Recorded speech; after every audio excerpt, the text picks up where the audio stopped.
Bismillahirrahmanirrahim. Assalamualaikum warahmatullahi wabarakatuh. Alhamdulillah wassalatu wassalamu ala Rasulillah wa ala alihi wa sahbihi wa mawalah. Amma ba'du, ikhwani wa akhwati fillah rahimani wa rahimakumullah.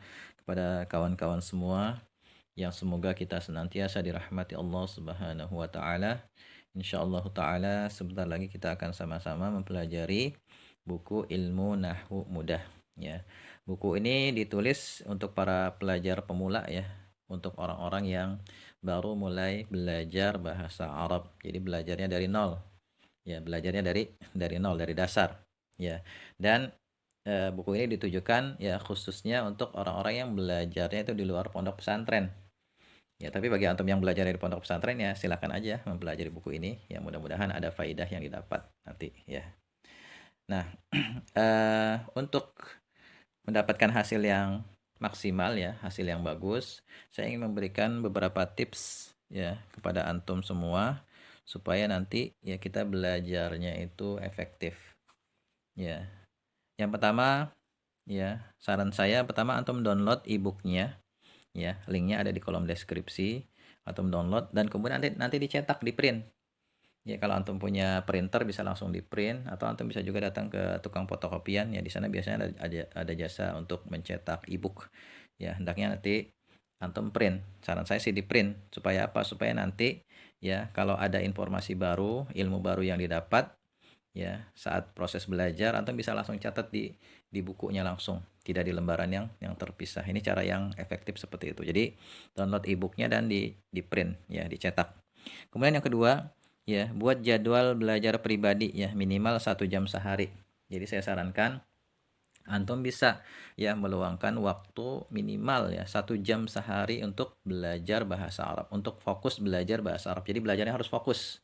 Ya silakan antum pilih ya waktu-waktu yang nyaman, misalnya pagi hari, ya siang hari, sore hari atau malam hari ya terserah. Yang penting di situ antum bisa nyaman belajar dan belajarnya itu fokus, tidak sambilan ya, tidak sambil melakukan kegiatan yang lain. Jadi fokus hanya untuk belajar ilmu nahwu ini.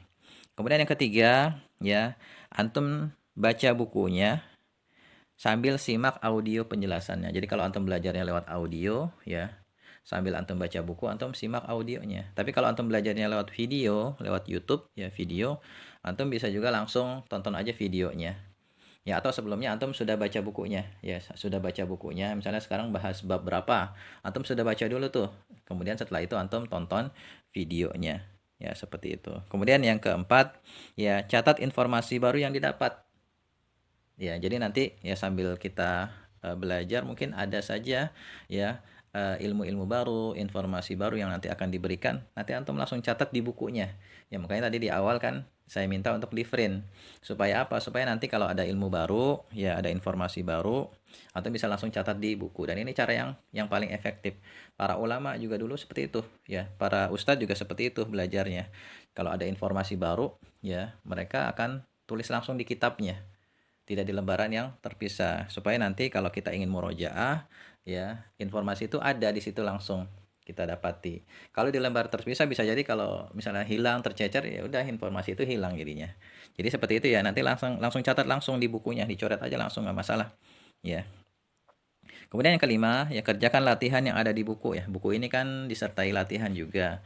Tapi ada kunci jawabannya juga di sini ya, di bagian belakang. Jadi cara belajarnya coba antum kerjakan dulu sendiri ya, kerjakan sendiri secara mandiri. Setelah itu nanti antum cocokkan dengan kunci jawaban. Kalau misalnya ternyata oh kok ada yang beda ya, coba antum kaji ya di mana letak kesalahannya, seperti itu.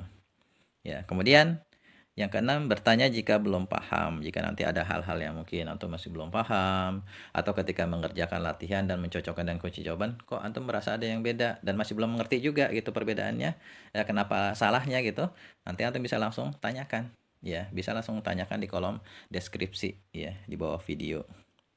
Kemudian ya, yang ketujuh, senantiasa berdoa ya kepada Allah Subhanahu wa taala agar kita ya diberi kemudahan dalam memahami ilmu-ilmu yang bermanfaat, dalam mempelajari ilmu-ilmu yang bermanfaat. Karena ilmu ini kan berasal dari Allah gitu kan. Jadi kita senantiasa minta kepada Allah Subhanahu wa taala agar diberikan ilmu yang bermanfaat, agar diberi kemudahan ya dalam memahami, mempelajari ilmu-ilmu yang bermanfaat dan juga agar kita bisa mengamalkannya Ya barangkali ini yang bisa saya sampaikan dan antum bisa modifikasi nanti ya. Kalau sekiranya mungkin ada yang perlu ditambahkan ya silahkan antum tambahin. Intinya sih sebenarnya ya yang ingin saya sampaikan di sini adalah agar kita tujuannya agar kita belajarnya itu bisa efektif, hasilnya bagus, nggak asal-asalan. Nah itu. Nah mudah-mudahan ya kita diberi kemudahan untuk mempelajari buku ini dan juga mempelajari buku-buku yang lainnya ya. Lebih dan kurangnya saya mohon maaf. Assalamualaikum warahmatullahi wabarakatuh.